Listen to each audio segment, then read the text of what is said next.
eles dizem que houve uma abertura espacial e que algumas civilizações vieram à Terra, das quais uns seres pequenininhos que se interessavam unicamente por pesquisas psíquicas nos seres humanos, coisa que a gente encontra nessa Ilha João Donato.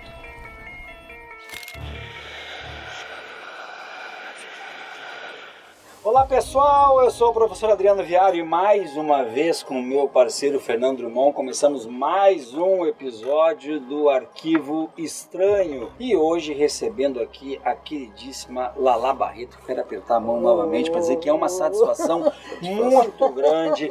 Olha, antes de entrevistar, eu vou quebrar o protocolo, antes de entrevistar, de apresentar a Lala, eu quero dizer que eu tive um sonho essa semana, eu nem te contei desse sonho. Eu tive um sonho essa semana, que eu estava sentado aqui, estava o Drummond, eu não sei como, eu acho que esse espaço ele era um pouco maior, porque a gente estava sentado aqui, só que eu tinha do meu lado Rony Vernet, do lado do Rony Vernet estava Marco Petit, do lado do Petit estava o Arthur, do outro lado estava a Lala Barreto, e do lado da Lala estava o Edson Boaventura Júnior. Esse foi o meu sonho, né? Esse foi o meu sonho, e era aqui, neste ambiente que eu estava pensando. O Rony já veio, o Arthur tá sempre aqui, a Lala tá aqui, o Edson tá nos prometendo faz tempo, meu grande amigo Edson Boaventura Júnior do canal Enigmas e Mistério, tá nos devendo essa vinda ao Rio de Janeiro. E o Petit a gente não fez contato ainda, mas vamos ter que trazer o Petit aqui de alguma forma para conversar com ele também. Dito isso, gente, eu quero só falar umas palavrinhas que eu anotei para não cometer nenhum tipo de gafe. A nossa convidada Lala Barreto é a primeira mulher integrante da Comissão Brasileira de Ufólogos, a CBU. Ufóloga, antropóloga, psicanalista e escritora, doutora em antropologia psicanalítica pela Universidade de Paris 7, bacharelou-se em História pelo Instituto de Filosofia e Ciências Sociais do IFCS e da UFRJ e pós-graduou-se em História Social pela Universidade de São Paulo, a famosa USP. Nós temos hoje aqui a junção de academia com ufologia. E nota-se que você é gaúcho, por isso é que não sai do teu sangue. Porque IFCS aqui se fala IFIX, perdão. Eu sempre falo em casa, quando eu vou buscar algum entrevistador em universidades, eu falo para minha esposa sempre, amor, eu estou precisando de um contato de um pesquisador da UFF. Ela diz, não é o UFF, é o UF. É porque para nós lá é a URGS, né? Universidade Federal do Rio Grande do Sul. Lala Barreto, minha querida, eu queria começar essa conversa com uma pergunta que é mais curiosidade minha do que de todo mundo, mas para mim é muito importante. Como é que se faz para colocar a ufologia junto de um currículo de acadêmico? E um baita currículo, né? Porque deu vontade de eu levantar e tchau, galera. Porque todos os contatos que eu tenho com acadêmicos, a ufologia é fraude para eles. Uma fraude total. Como é que foi isso? Tu não tomou porrada da academia? Olha só, eu sou acadêmica de formação, né? Mas eu não tenho uma carreira acadêmica, né? Eu sou acadêmica de formação, eu fiz uma tese de doutorado sobre Antônio Conselheiro e a Guerra de Canudos. E minha tese é muito bonita também. Então, eu sou mais uma escritora do que uma acadêmica, né? Agora, tudo que eu aprendi na academia, para mim, é a ciência social. Então, a minha abordagem da ufologia é como trabalhar a ufologia dentro de uma racionalidade científica que é a ciência social, né? Então, essa é o gancho, né, da ufologia com as ciências e a academia. Eu realmente prezo muito nessa questão da ciência, da racionalidade, porque o homem é um animal racional e nós temos que produzir conhecimento que sirva para todos, né? Porque enquanto a gente está dentro da crença, né? A crença você tem a sua, ele tem a dele, eu tenho a minha, e às vezes você consegue reunir pessoas da mesma crença no mesmo lugar. Mas o que serve para a humanidade como um todo é a ciência, né? O que veio primeiro? A Lala ufóloga ou a Lala acadêmica? A Lala acadêmica, com certeza, né? A ufologia veio para mim, acho que a partir de 2008, embora eu sempre tenha acreditado nisso, desde muito criança, né? Meu pai era professor, um grande professor, meu pai, uma pessoa de uma mente aberta, né? Então isso nunca foi tabu né? Ele sempre conversava sobre isso. Meu pai era professor de filosofia, foi um dos fundadores da PUC do Rio de Janeiro. E para você ter uma ideia, todos os professores que eu tive, desde o jardim da infância até a universidade, todos eram alunos do meu pai. Era uma coisa incrível isso, né? Mas ele era uma pessoa que eu fui criada para valorizar o conhecimento. Essa que era a grande herança do meu pai, era isso, valorizar o conhecimento. É isso que importa para as pessoas. Você pode ser melhor, pior, mas você tem que produzir um conhecimento que sirva para a sociedade, ajude as pessoas a pensarem, né? Então, isso é uma coisa muito de professor, você sabe disso, né? Um bom professor é essa a principal preocupação. Então, a ufologia, embora tenha sempre estado presente para mim, sem nenhum tabu, ela foi começar a aparecer para mim como um objeto de estudo em 2008, mais ou menos. Nem sei, não lembro mais. Mas eu estava justamente terminando a minha tese de doutorado, com aquela dificuldade terrível, né, de terminar uma tese, né? E vinha lendo a revista UFO. Né? Vinha lendo a revista UFO, porque eu encontrava na... Como hobby? Como hobby, porque o assunto me interessava. Então eu vinha lendo a revista UFO e nessa coisa de terminar a tese, eu estava um dia na frente do meu computador e falei assim, gente, se o extraterrestre existe mesmo, vocês bem que podiam me dar uma boa ideia, né? Aí não deu 20 minutos, meia hora, eu fui na minha estante de livros, puxei um livro, que é um documento histórico da Guerra de Canudos, do Manuel Benício, que foi um dos jornalistas que cobriram a guerra, né? Que eu já tinha lido muitas vezes esse livro. Mas eu peguei e abri aleatoriamente. E quando eu comecei a ler, eram 3 páginas de um avistamento que o Antônio Conselheiro teve com centenas de pessoas na Paraíba. Eu falei, como é que eu não vi isso? Simplesmente porque eu não estava interessada. As perguntas eram outras. Eu não estava interessada nisso, né? E aí eu escrevi um artigo sobre a credibilidade dos relatos de testemunha, porque o Manuel Benício colocava as diversas versões que as pessoas deram para aquele avistamento, né? Aí eu mandei para a revista UFO, né? Eu nem conhecia ninguém da revista UFO, e mandei para o editor Gevaer, grande, saudoso. Saudoso mesmo, né? Faz muita falta. Muita falta. E o Gevaer me deu a capa da revista com esse artigo. Aí eu fui a um congresso conhecê-lo, aí você entra realmente na família ufológica, né? Que como toda família é cheia de problemas também. E a gente vai falar desses problemas, mas aproveitem, gente, curtam, comentem, compartilhem. E vai aparecer aqui na tela para vocês o nosso Pix. Apoia-se, é muito importante o apoio de vocês para manter este canal que é feito para vocês também. Drummond. Com essa virada de chave, você já teve algum avistamento? Como é que você lidou, se é que você teve com isso? Eu nunca tive avistamento nenhum. Para não te dizer que eu nunca vi nada de nada, eu faço a minha pesquisa no Maranhão, né? Na Ilha João Donato. E a primeira vez que eu fui lá, é uma ilha, lá na Baixada Maranhense, né? No interior do Maranhão. E aí eu estava entrevistando as pessoas. Né? Ela já tinha ligação à ilha? Já tinha. Já tinha. Essa ligação começou em 1980. Na época dos fatos, ela era totalmente isolada aí, né? Mas aí eu estava lá e, eu estava entrevistando as pessoas e justamente como eu nunca tinha visto nada, né, eu fiquei me perguntando, falei, Lala, você é louca de estar aqui, né? Porque você nem sabe se isso tudo é verdade, né? Se essas coisas acontecem mesmo e tal. Aí fui para casa, lá na ilha, na casa da ilha. Por que começou pela ilha a tua pesquisa ufológica? Porque a ufologia tem essas coisas. Eu tinha a minha amiga, né, que é minha amiga Lídia Abreu, que é minha amiga, sei lá, 30 anos.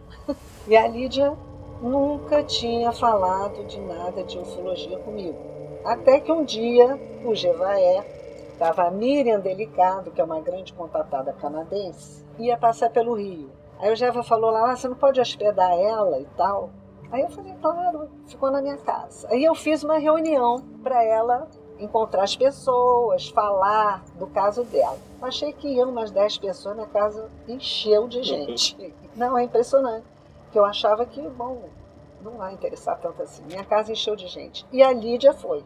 E aí, quando acabou a palestra da Miriam, a Lídia falou assim, Lala, você acredita nessas coisas? Eu falei, eu acredito. Ele disse, então tem que contar para você a história da minha família. A história da família dela era uma família que vivia ali naquela ilha, com várias famílias ali aparentadas que moravam ali, e eles foram visitados por objetos e seres durante 10 anos diariamente. Quando ela me falou isso, eu falei, bem, vou lá, né?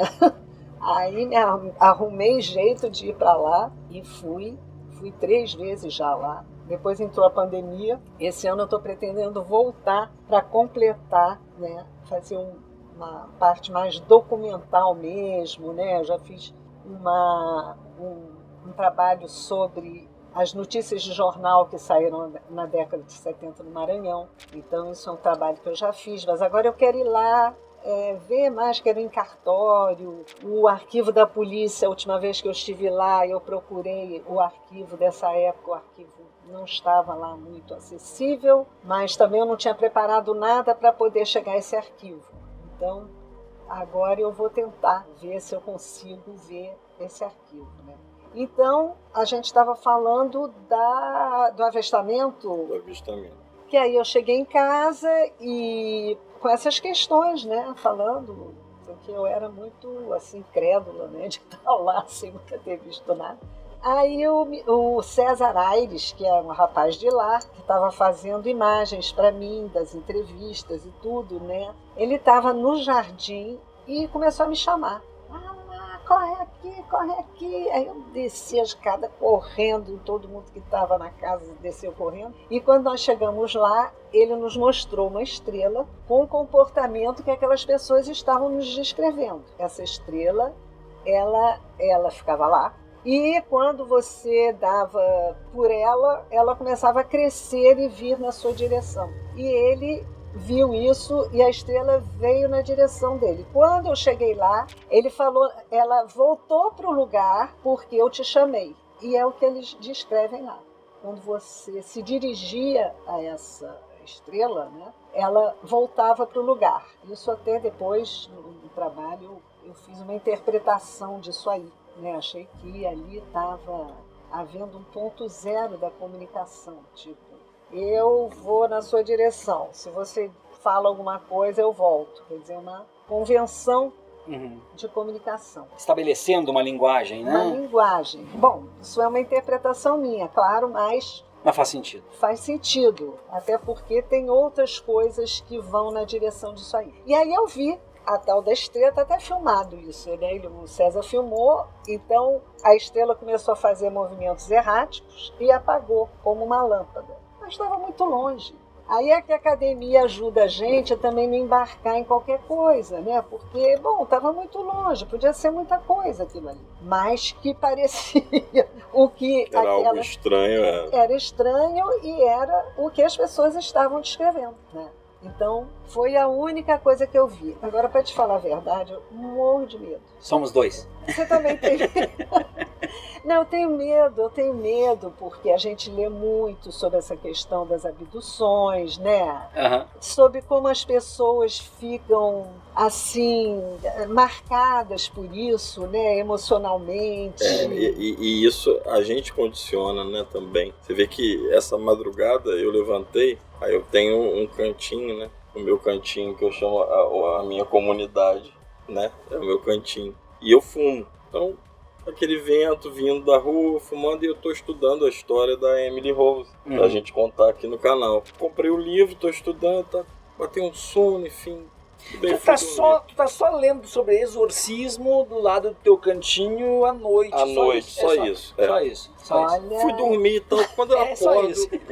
E aí, quando eu acordo, procuro o cinzeiro. O cinzeiro estava caído numa poltrona que é igual a essa, porque foi lá para casa. E um círculo, o cinzeiro caiu e o círculo fechou completamente o negócio. E o livro na cadeira. Círculo de cinza? Círculo de cinza, que é aquele cinzeiro que rola, né?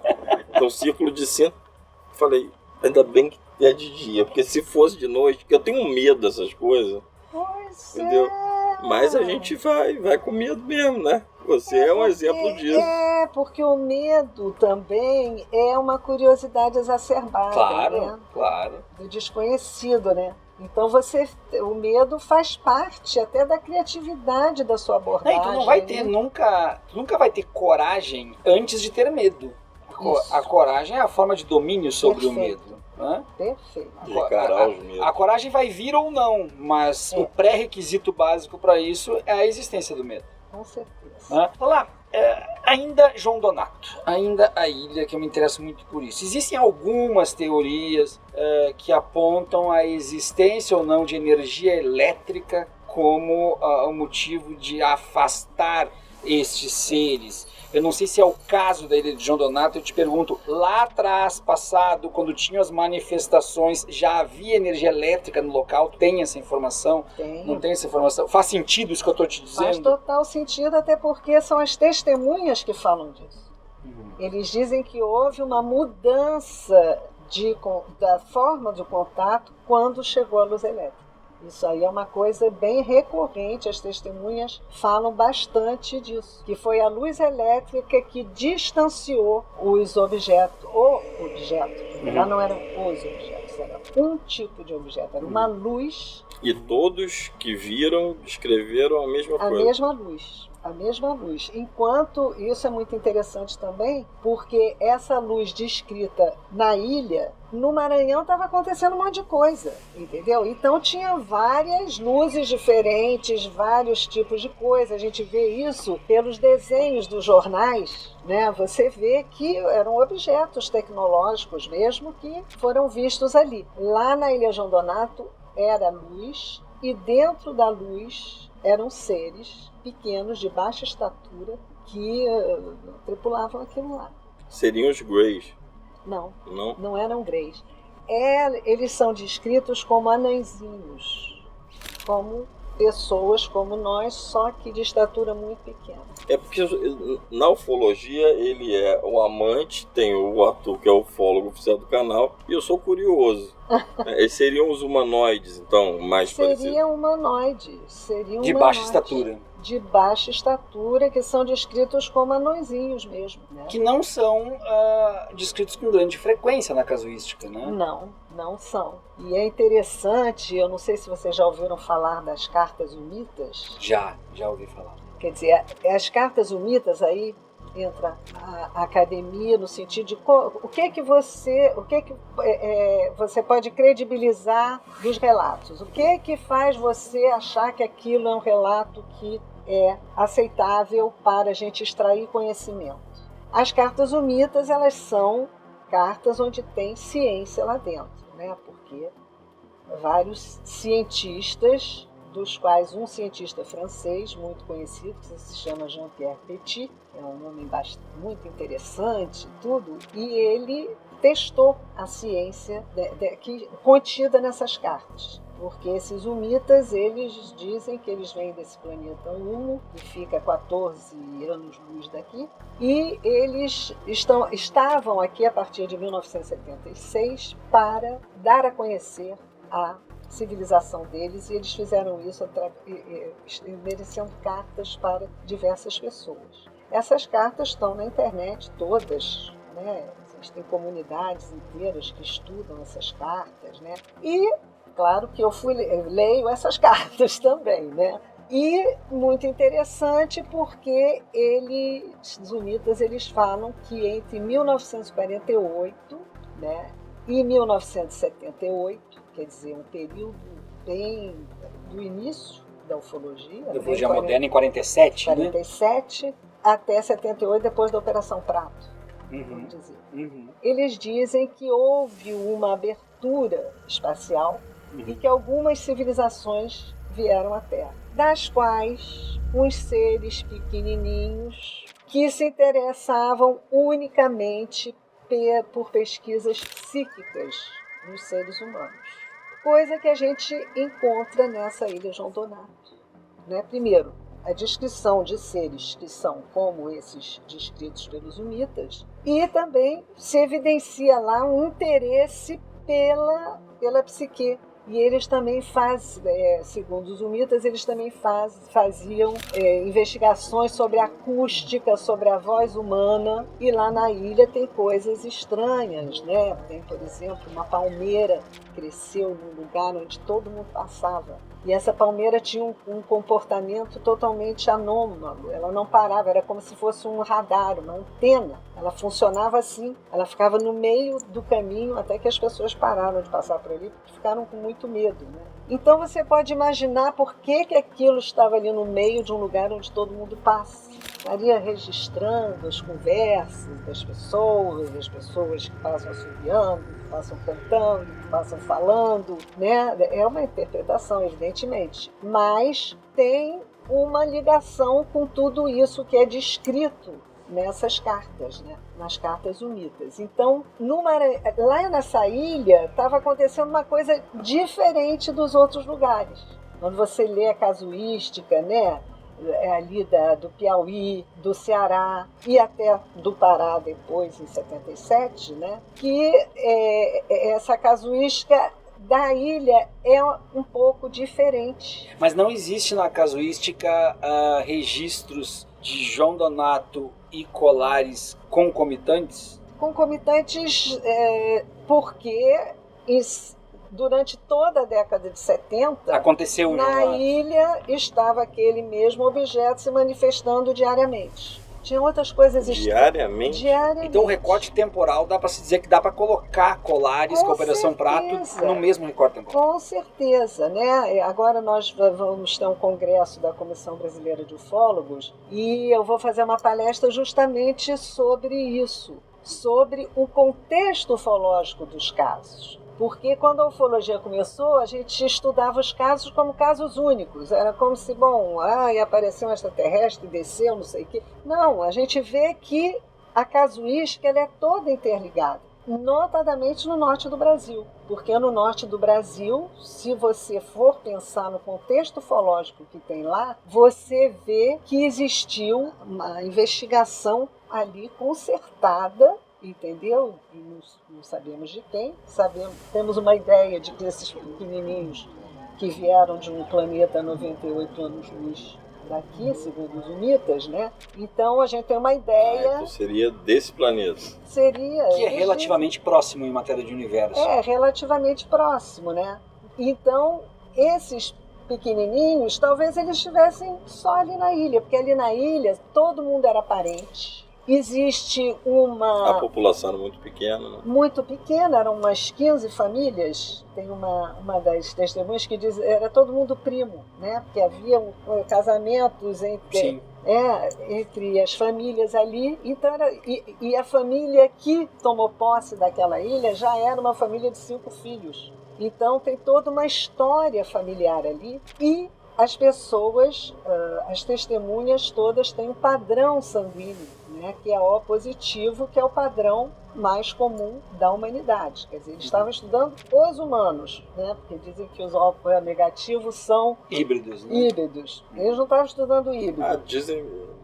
tem uma teoria, né, de que o sangue O negativo é um sangue que vem de uma linhagem extraterrestre. Inclusive, né? Eu acho que é esse, salvo engano, é esse sangue que esteve quase que imune à Covid. Se não me engano, tem um dos tipos do O que é praticamente imune à Covid. Não falaram isso no início da pandemia, não sei se isso se confirmou. Falaram no início, era o O negativo. Isso, então, teria uma proteção natural, só que ninguém da ufologia foi lá dizer para os cientistas, não. Essa é uma revelação e uma coincidência. Se você for O negativo, comenta aqui se você acha disso, se você é híbrido ou não. É bem interessante, né? Pra gente já saber. Eu sou positivo, então eu não sou. Eu infelizmente sou humano. Você é humano, né? Então, quer dizer, então tem esse padrão lá. Então você vê que ali houve a observação de uma comunidade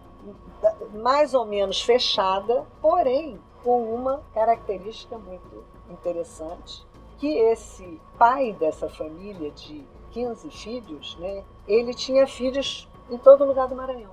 Mas ele era um patriarca, né, maranhense. Então, quando ele sabia que tinha um filho dele em algum lugar, ele ia buscar. E levar para a ilha. Levava para a ilha. Então, durante essa década de 70, tinha uns 25 filhos ali. Meu Deus. E ele muito visado pelo fenômeno, né, a ponto das pessoas descreverem que ele era caixeiro viajante, né, comerciante, e ele, quando estava para chegar, a luz se postava em cima da casa, como se tivesse acompanhado ele e chegado um pouco antes, para anunciar que ele também estava chegando.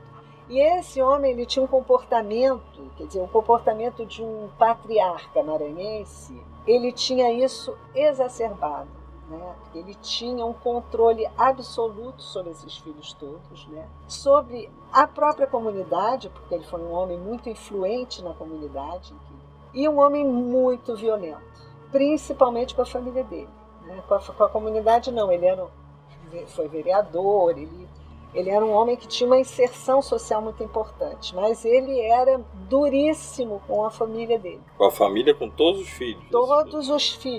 Todos os filhos, uma coisa muito violenta mesmo, né? Então, a gente pode pensar que esse homem, de alguma maneira, estava sendo influenciado por isso. Então, ali tinha um microcosmos ali sendo estudado, observado, pelo menos.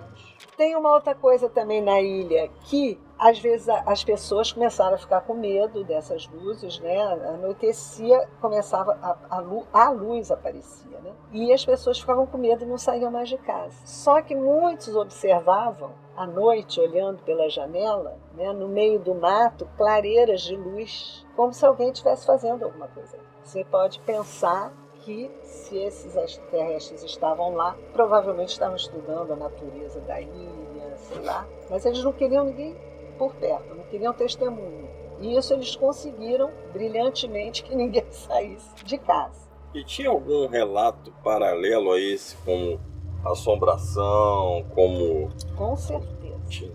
A presença do folclore, né, do norte do Brasil, com Curupira, né, isso é muito presente lá. Só que outra coisa interessante, eles não interpretam essa luz como sendo nenhuma figura folclórica. A luz para eles era uma luz que parecia uma coisa que não era daqui, entendeu? Eles não chamam a questão folclórica para explicar o que eles viam. Aliás, no Pará também não. Eu estive em Colares, né? Entrevistei o seu Rosio de Souza Aranha, que foi o barqueiro do Coronel Holanda, né? Eu tive o privilégio de ter sido convidada pelo Vitório Peré e pelo Armando Monteiro, já saudoso, né? Dois grandes ufólogos, né? Dessa questão da Operação Prato. E quando eu fui ao Pará pela mão do Peré, eles me convidaram para fazer essa entrevista. E o seu Rosio, ele não faz nenhuma confusão folclórica. Não, nem ele. Eu estou falando dele porque ele é uma figura muito emblemática, né, disso tudo, além de ser um homem extremamente equilibrado, né, com uma articulação muito boa, né, ele fala bem e tudo. Então, a gente vê que não tem essa... Porque as coisas lá no norte do Brasil foram muito impactantes. Né? Muito impactantes, e não foi assim, bem, viu uma coisa, daqui a pouco, 10 anos depois, a outra pessoa vê mais ou menos a mesma coisa e começa a fazer uma história sobre aquilo, que com certeza existiu. Né? Essa coisa de você elaborar uma narrativa aceitável para coisas que você não conhece, que seria a ideia do Antônio Faleiro, né? Esse grande ufólogo mineiro, não é? Que ele tem razão, sim, não estou dizendo que ele tem razão, sim, mas não foi o que aconteceu lá. Por exemplo, o Valcir Monteiro, que é um grande folclorista e escritor paraense, também já está saudoso, que eu tive também o privilégio de conhecer. O Valcir Monteiro diz que nem tudo é leitura folclórica, que as pessoas, às vezes, são impactadas por aquilo mesmo, entendeu? E não tem como inventar nada, né? E lá as coisas foram muito impactantes em todo o norte do Brasil nessa época. Lala, como é que tu lida, ou lidaste, ou lida ainda com a pauta militar na ufologia? Eles têm documentos, eles não têm documentos, eles sabem de mais coisa, eles não sabem de mais coisa. Como é que tu lida com isso?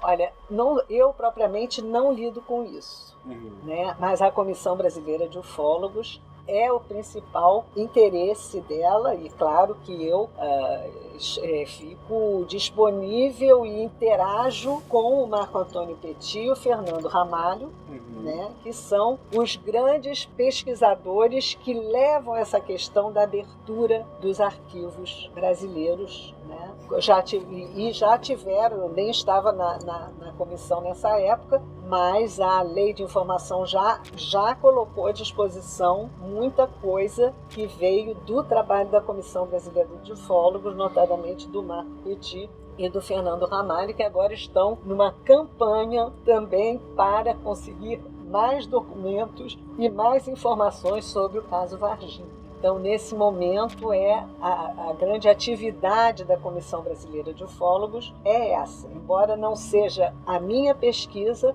é claro que isso interessa e que nós estamos dentro dessa questão junto com esses ufólogos que estão levando esse assunto. Como é que eu posso falar besteira agora, mas eu não vou me omitir. Me parece que existe uma diferença muito grande entre a casuística de Norte e Nordeste e a casuística de Minas Gerais. Me parece assim que são duas coisas opostas pela característica das aparições. Eu tenho lá em Colares luzes, eu tenho lá em João Donato luzes, e em Minas Gerais nós já temos seres, nós já temos naves identificadas. Então parece assim que são dois capítulos distintos entre Norte, Nordeste e Minas Gerais. É isso mesmo? Ou mudou a característica de quem investiga da década de 70 e 80 para anos 90 em diante? Não, eu acho que não é isso mesmo. É claro que Minas tem uma casuística fantástica, né? Uma das maiores do Brasil, né? Mas no Norte e Nordeste não são só luzes. Na Ilha João Donato foram a luz, a luz, né? Que era provavelmente uma nave, né? E era uma luz só, né? Era a mesma luz, uma luz verde. Não eram várias luzes, não, era uma luz. Não, era uma só. luz. Ela andava para cá, para lá, as pessoas viam, às vezes ela vinha tripulada, às vezes não. Mas em Colares, por exemplo... Só um parêntese. Quando você fala tripulada ou não, como é que as pessoas viam as pessoas lá dentro, Sim.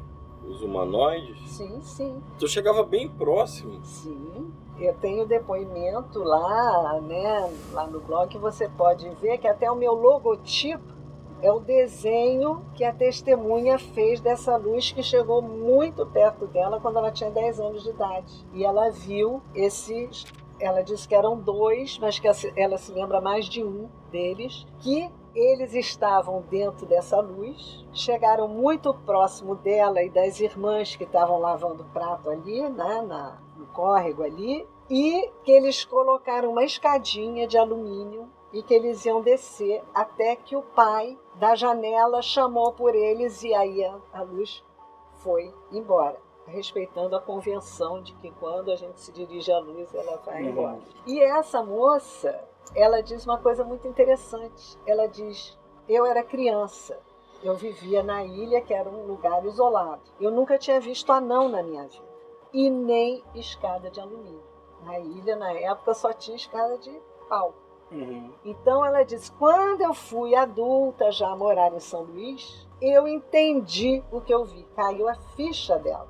Ela viu que ela viu seres realmente diferentes e viu alguma coisa que não correspondia ao que ela tinha o hábito de ver. Então isso também é muito interessante, né? Porque a gente fala muito, a pessoa está inventando. Isso é uma coisa muito concreta no relato dela.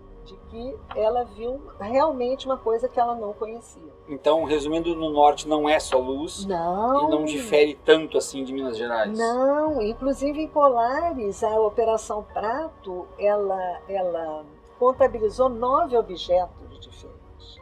E objetos tripulados. O Coronel Holanda, ele viu uma nave enorme, né? Tem até uma reconstituição desse relato dele, que é belíssima, né? Que é tipo uma bola de futebol americano enorme, iluminada, né? E que saíram seres flutuando, né? Vieram até o meio, porque eles estavam numa margem do rio e essa nave parou do outro lado. Então eles vieram até a metade, como se fosse para serem vistos mesmo, tal, e depois voltaram para dentro. Então são coisas, era um objeto enorme. E eles viram muitos objetos e em todo lugar. No próprio Maranhão, né, tem a Ilha dos Caranguejos, aquele episódio foi um objeto, né? Então, no Piauí tem muitas naves, eu não sei se vocês conhecem o trabalho do Flávio Tobler. Não conheço. Muito interessante, um ufólogo que a gente deveria conhecer melhor no resto do Brasil, porque a pesquisa dele levanta fatos muito interessantes e importantes, né? E lá ele tem uma cidade lá, que eu não estou me lembrando agora o nome, em que a nave pousou no centro da cidadezinha, uma cidade pequena, mas que a população toda estava lá, na praça, entendeu? Então, eu acho que não existe essa diferença. Talvez a diferença que você sinta esteja em algum outro aspecto que não seja esse. Ou até no meio midiático que cobre isso, né?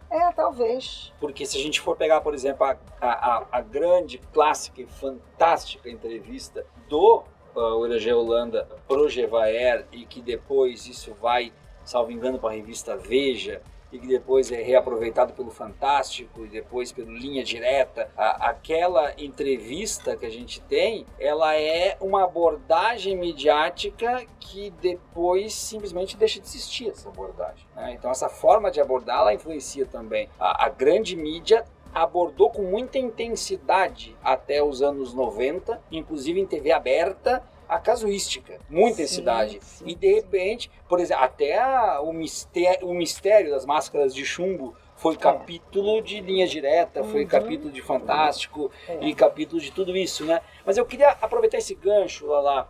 Eu já vou dizer que eu sei que nós não temos como responder o que eu vou te perguntar, mas é importante para a nossa comunidade que eles possam ir mexendo nas pecinhas do quebra-cabeça ufológico, que eu acho maravilhoso. Tudo o que ocorreu em Colares pode ter sido, de alguma forma, motivo para a depressão do Irangê Holanda e que leve ele a dar cabo na própria vida?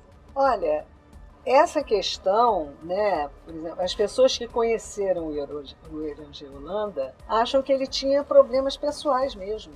Depressão. E problemas afetivos, entendeu? Ele tinha problemas desse tipo. Agora, eu não acho impossível, né, que ele tenha ficado impactado também com tudo que ele viu, né? Porque não é possível não ficar. E com depois tirarem dele também a operação, né? Tudo isso é muito difícil nessa coisa da ufologia, né? Se você chega até um determinado ponto, aí daqui a pouco você já não tem mais nada na mão. O próprio fenômeno e o próprio contato também faz isso. Como é que, por falar em... Já que o Viaro tomou a minha pergunta, sem a gente combinar, porque eu ia perguntar exatamente por isso. Porque eu me lembro, novinho, não saía, né, tanto a revista UFO, que já fazia muito sucesso, mas a revista UFO continua, mas não saía da Globo uma semana, por exemplo, sem falar em algum caso, né, ufológico. Eu confesso que eu assisto mais TV fechada hoje. Hoje, talvez a Netflix faça esse papel melhor. Sim, né? Muitos documentários e tal, as plataformas de streaming. Mas então, já que ele fez esse apontamento, como é ser mulher, né, na CBU, mas não necessariamente na CBU. Nesse universo composto por homens, em essência, machistas, porque Eu mesmo recém fiz 40 anos, mas digo que eu sou um machista em desconstrução. Né? Ainda bem que você está se desconstruindo. Sim, porque é aquela coisa, né? Perguntam, você tinha quando eu era pequeno, quantas namoradas você tem? E para minha irmã perguntava quando ela ia se casar. Então é nesse ambiente que a geração dos 40, né, cresceu. E depois disso, os mais velhos ainda mais. Essa nova geração eu boto mais fé que já venha um pouco mais. Sim, então como é? Diz pra gente como é ser mulher, cavar esse espaço. No próprio sonho do Viaro, ele citou quantos? 5? 5 ufólogos, 4 homens e uma mulher. Olha, eu transito muito bem nesse ambiente, né? Eu tenho tido sempre assim, nesses meios em que eu estou, e principalmente na Comissão Brasileira de Ufólogos, né, eu tenho me ambientado muito bem, tá? Eu não posso dizer para você, eu sofro. Não, ao contrário, né? Eu tenho sido bastante bem acolhida nesse ambiente. Às vezes eu tenho alguma explicação para isso, porque eu tenho 5 irmãos, entendeu? Então, são coisas assim que também você tem um conhecimento da gente masculina. Eu não sei, eu não sinto em mim essa dificuldade. Agora, eu vejo que outras mulheres têm muita dificuldade. De furar a bolha. Muita dificuldade. Principalmente quando elas têm alguma pesquisa que é inovadora. Aí eu também tenho pesquisa inovadora, mas eu tenho conseguido que isso seja acolhido e respeitado, né? O que agradeço muito aos meus colegas todos de ufologia, mas eu sei que a vida de muitas mulheres não é fácil em ufologia. Lá, eu quero entrar num outro campo agora que até o Drummond tem mais condição de participar do que eu, mas que eu acho fundamental, que é essa interseção da ufologia com a espiritualidade. Essa ufologia mais mística, que já ouvi gente falar esotérica e às vezes até de forma pejorativa ou não, mas essa junção do médium com o ufólogo, essa junção do alienígena que já não é mais corpo físico, mas ele já é espiritual. Essa ufologia dialoga bem com essa outra ufologia mais do científico, mais da ida para o campo. Vamos começar por aí. Há diálogo entre essas duas áreas ou essas duas áreas não se dão muito bem? Eu acho que esse diálogo está começando. Até porque a espiritualidade, desde Kardec, está se revelando um objeto de estudo possível, né, a partir da nova física, né? A nova física quântica está, então, deixando claro, né, que essas coisas podem muito bem existir, que essas energias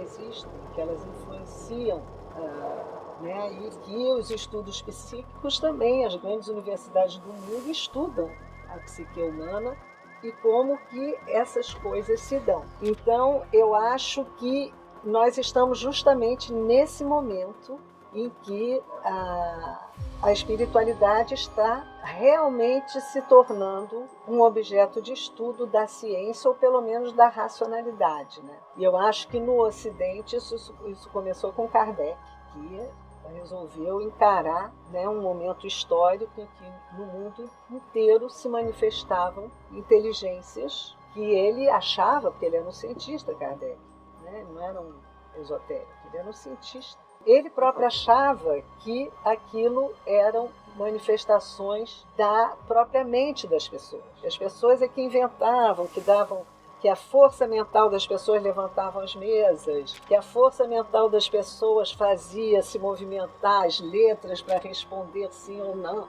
Enfim, ele começou a querer investigar isso. O filme Kardec fala muito bem. Muito bonito esse filme, que é um filme brasileiro, lindo filme, né? Muito bonito. Então, o Kardec, ele resolveu, então, perguntar para essas... Como um bom cientista, né? Ele resolveu perguntar, vem cá, o que vocês querem? O que vocês estão fazendo aqui? Vocês estão querendo comunicar o quê? E ele fez a codificação espírita, né? E na introdução do Livro dos Espíritos, ele diz muito claramente que ele não está criando nenhuma religião. E que o dia que a ciência invalidar o que está escrito na codificação espírita, que nós devemos ficar com a ciência. Isso é o espírito de um cientista, né?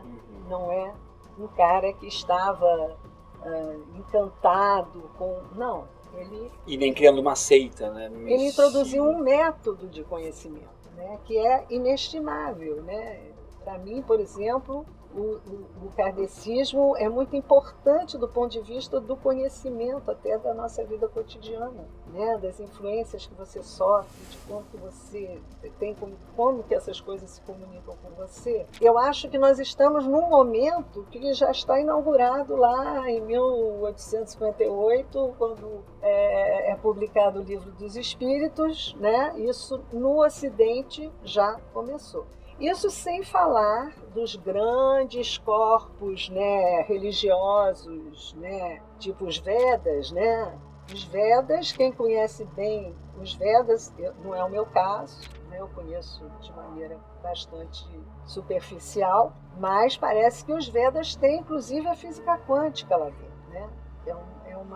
É a codificação de um saber também, mais diferente, porque provavelmente esse saber que está nos Vedas vem de civilizações que acabaram, né, com os cataclismos do final da Era do Gelo, né? Isso, a arqueologia já vem demonstrando os vestígios disso. E eles eram 7 sábios que foram lá para uma montanha para, muitas pessoas dizem isso, para escrever não, porque os Vedas foram escritos muito mais tarde, mas para relatar o que poderia restar daquele conhecimento todo.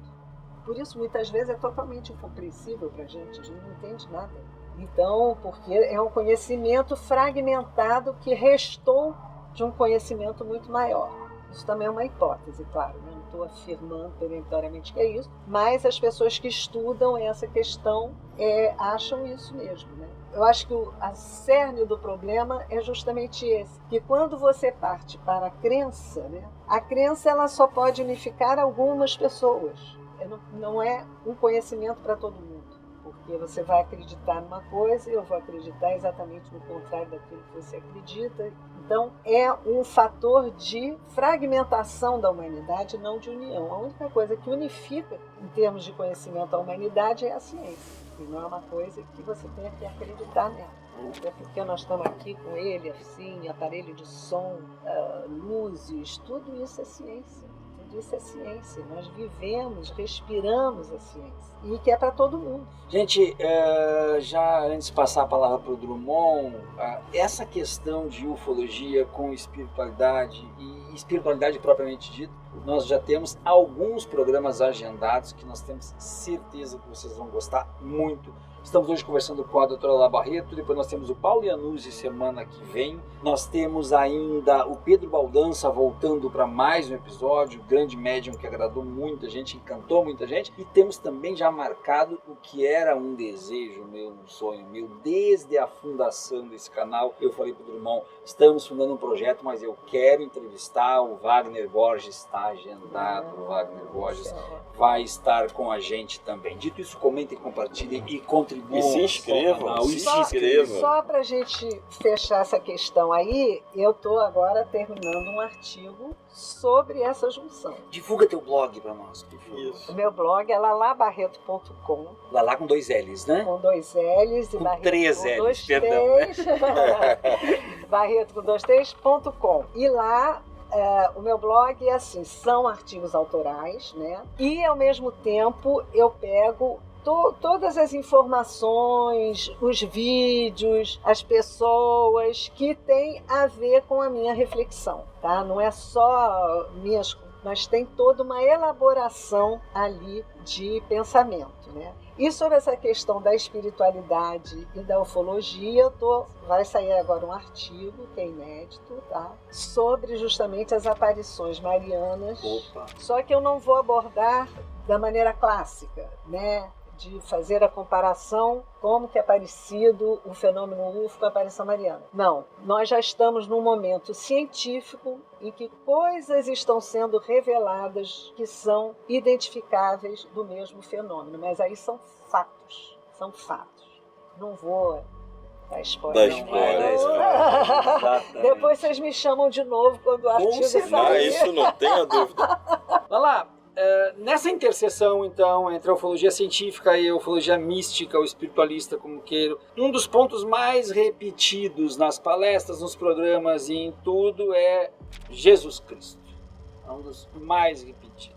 E o que mais se vê hoje em dia é Jesus Cristo era um alienígena, Jesus Cristo era um ET e tudo mais. Nem sempre isso vem de ufólogos sérios, mas vem de postagens panfletárias, geralmente. Tem gente que faz até a comparação com o filme do Superman, a estrela que trouxe o Superman, a nave, a estrela cadente. Fazem assim, as comparações mais... enfim, mais fácil. Quando eu digo o filme do Superman, estou falando do filme do Superman lá com Christopher Reeve. Tá? O resto eu não vi. Eu vi os do Christopher Reeve, que eram maravilhosos. Como é que tu vê a questão de Jesus Cristo na narrativa ufológica? Cabe, não cabe? Ou nem é pauta, nem é discussão? Olha só, a Bíblia inteira, desde o Gênesis até o Apocalipse, é uma longa história de fatos sobrenaturais. A própria Bíblia descreve, tem várias coisas que você pode ler realmente como eventos ufológicos, que se parece muito. Mas essa, para mim, é uma leitura imediata da coisa, tá? Porque o conhecimento acumulado que nós já temos sobre o contato demonstra que são essas inteligências que têm a liderança do contato, não somos nós. Nós não podemos, você pode ficar a vida inteira olhando para o céu e nunca ver nada, né?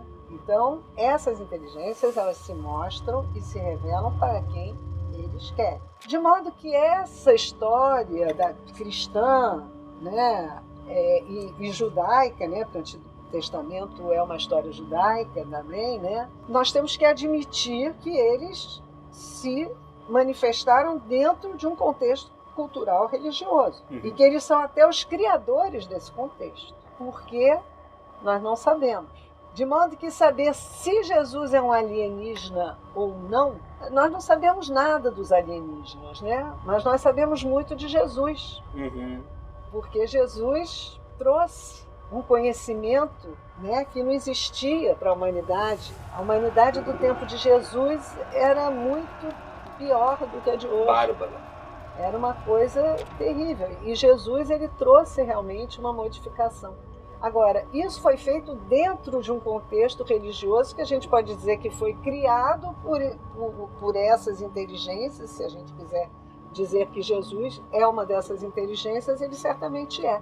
Agora, ele veio de outra dimensão, ele veio de outro planeta, Ele fala dos mundos, A casa de meu pai tem muitas moradas. Tem muitas moradas, Kardec trouxe isso, da pluralidade dos mundos habitados, recolocou isso em cima da mesa para a gente olhar. Então, eu não me preocupo muito de saber se Jesus era um alienígena. Eu acho que toda revelação é a história de inteligências superiores e até incomensuravelmente superiores, Mas essas inteligências, elas criaram o contexto do seu contato e do conhecimento transmitido, que a gente diz que é um conhecimento religioso, mas na verdade é um conhecimento moral, Que todas as manifestações, não só da religião cristã, como de qualquer religião, a grande lei de desenvolvimento humano é o desenvolvimento moral. E os extraterrestres também falam sobre isso. Então, todas as religiões falam sobre isso, os extraterrestres também falam sobre isso. Então, uma coisa que está ficando clara é que essa lei, ela tem que ser respeitada. Muito bem, Drummond. Vou te fazer uma pergunta, como eu disse, para uma especialista, enfim, doutora Lala Barreto. Eu sempre ouvi dizer, posso estar muito enganado, se eu tiver, eu quero uma correção no ar. Por que eu não conseguiria ver, por exemplo, você vai para uma cidade do interior aqui no Rio de Janeiro, Arraial do Cabo, o céu é lindo. Brasília, o céu é lindo, é magnífico, o céu de Brasília é conhecido. Morei lá, não vi nada. Não viu nada. Então, mas eu sempre ouvi que não acontece em São Paulo porque tem muita poluição. Não acontece no Rio, avistamentos que eu estou falando, porque tem muita poluição. Mas aí, com todas as entrevistas que a gente já tem feito, é o mesmo fundamento do espiritismo, é o mesmo fundamento da Umbanda, do Candomblé. A ligação é de lá para cá, não é daqui para lá. O que a poluição não atrapalharia se eles quisessem ligar, e até os casos que você trouxe aqui restam muito claro isso. É impressão minha, ou isso só acontece em cidades menores, que tem poucos habitantes, poucas testemunhas, ou não, eu estou falando uma grande besteira e em cidades grandes também tem vários relatos de avistamentos, tem? Tem, claro, tem. Tem Fênix nos Estados Unidos, que foi um avistamento impressionante, que demorou horas, né? Tem sim, porém é verdade que essas coisas tomam uma evidência em lugares em que você tem mais escuridão, que você tem mais tranquilidade, talvez porque essas inteligências não queiram se dar a conhecer assim tão evidentemente, senão eles paravam lá na Casa Branca, né, no jardim. Chamavam uma cadeia nacional. Entendeu? Eles não estão interessados. Intergaláctica. E até deixa eu complementar, te fazer uma provocação no sentido acadêmico. Pronto, né? Não seria também o fato de que numa grande cidade eu tenho muito mais pontos de atenção e de desatenção? Eu estou andando numa grande cidade, passa alguma coisa no céu, eu não vou perceber diretamente, porque eu tenho um banner aqui, um outdoor aqui, pessoas passando aqui, já no meio do mato, sem nada, se passa alguma coisa no céu, isso me chama atenção. Mas no meio da cidade, se passar uma coisa no céu e for para você olhar, você vai olhar. E tem a questão do se for para olhar, vai olhar. Se for para você olhar, você vai olhar. Eu acho que o mais parecido com um avistamento que eu tive, que pode ter sido foi até com algumas pessoas, foi no Horto, no Jardim Botânico. Conta aí. Eu morei... Vamos mudar de lugar aqui. Vamos contar isso. Minha filha mora no Horto, no Jardim, para quem não é do Rio, Jardim Botânico, né, mundialmente conhecido. E tem um sub-bairro, digamos assim, que é o Horto. É a subida para o Corcovado. As pessoas localizadas. Exatamente, subida para o Corcovado. Só que há uma entrada, né, que aí tem umas casas de onde eram os trabalhadores esses trabalhadores do Jardim Botânico, eram alocados lá e foi passado de pai para filho, enfim. E eu morei lá com a minha ex-companheira e com as minhas filhas. Em um momento a gente estava de noite, uma sexta ou um sábado, à noite, mas não tinha bebido, não tinha nada. E uma luz ficava o tempo todo fazendo assim. E as crianças empolvorosas, né, e tal. Mas naquele tempo eu não estava, né... Eu sempre fui muito interessado em ufologia quando era mais novo. Mas naquele tempo eu falava, é mesmo, é muito estranho, aquilo não é avião, porque tá indo e voltando, né? E muita gente, o que me deixava mais seguro é que muita gente via. E uma coisa que marcou muito, o Bro, nosso diretor, foi lá na Serra da Beleza, com o Arthur, e ele foi cobrir o evento pro canal. Pro canal. Pois é, eu vi isso. E aí ele chegou aqui dizendo, não tem câmera que consiga registrar. E naquele momento, todo mundo pegou o celular, todo mundo. Eu calculo agora de cabeça umas 10 pessoas, ou mais. Tava fazendo churrasquinho, já era tarde da noite, uma meia-noite mais ou menos. A gente não conseguiu. E olha que eu tinha um bom aparelho, que era um iPhone, que a gente não conseguiu registrar. Ficava só uma ponta que, assim, muito longe, que qualquer um diria, isso é uma estrela. É porque eles não quiseram. Eles não quiseram, né? Eles não quiseram. E aí, isso que você diz faz um pouco também de sentido, porque lá tem... Depois eu descobri até a Glória, que nos ajuda aqui, muito no canal, ela mora lá e ela fala, não, lá é eu não sei agora o termo, eu vou ser leviana se eu chutar algum termo, mas ela mora no Horto e ela fala, não, lá tem muito avistamento realmente. No Horto. No Horto. Não sei. Ela disse isso pra mim. quando eu contei essa história. Né? A gente vai um dia gravar lá, nós três, de repente. Vamos. Porque lá, cara, assim, é uma cidade do interior. Lala, como é que o pessoal te encontra nas redes além do teu blog? É o meu blog. É o teu blog? É o meu blog. Bom, eu tenho uma coluna também na revista UFO, porque a revista UFO agora está voltando. É mesmo? Que boa notícia. Porque nós tivemos um luto muito grande com Gevaer, né? Isso nos deixou um pouco desorientados, evidentemente, porque a personalidade do Geva era uma personalidade Ele era incrível. Ele era incrível. Né, agregava todo mundo, sempre muito polêmico, quer dizer, uma personalidade única. Né? Então agora o filho dele, Daniel Gevaer, né, tomou a direção da revista. O Daniel que participou de um Big Brother, não foi? Sim.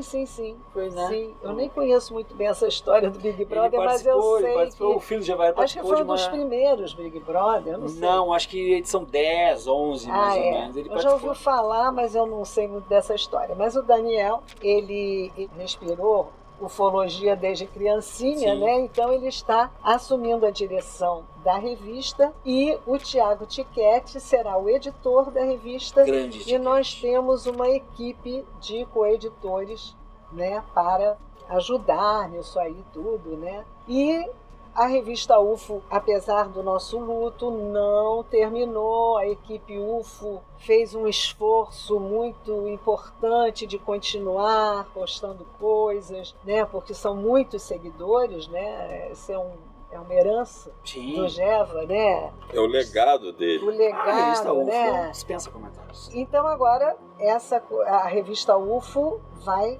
continuar e eu estou muito feliz de estar dentro desse movimento, né, de retomar a revista. Por que a gente falou da revista?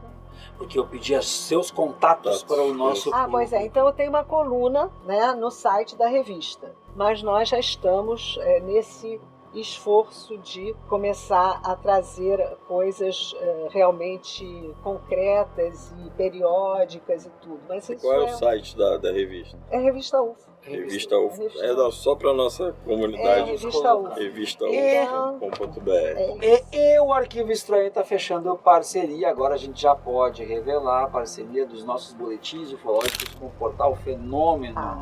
Logo nós vamos estar lançando. Já tivemos a reunião com o Jackson e já está tudo certo. Então, Arquivo Estranho e Portal Fenômeno, em breve, nossa parceria. O Portal Fenômeno é um dos principais canais atualmente, né, de divulgação ufológica, com um trabalho muito importante. Jackson é incansável, né? Incansável. Faz sozinho tudo aquilo, bate escanteio, cabeceira. Ele é muito inteligente, ao mesmo tempo é uma pessoa que se assenta bem no seu lugar, sem muita firula, né? Exatamente. Então, comprometido com o que é real. Com o que é real, com um trabalho real, né? Então eu tenho muito respeito pelo canal Fenômeno, acompanho bastante e fico muito feliz de ter um jovem como o Jackson nessa parada. É isso aí, gente. Curtem, compartilhem, comentem e apoiem este canal. Esse foi mais um episódio do Arquivo Estranho. Sensacional. Tchau, gente. Forte abraço. Tchau, gente. Obrigado, Lala. Obrigada a vocês. Volte Adorei sempre. vir aqui, hein? Hello, strangers. Hoje eu venho falar com vocês de um tema extremamente polêmico. Eu não posso falar com ela. Acabar com tudo. A idade amaldiçoada para as celebridades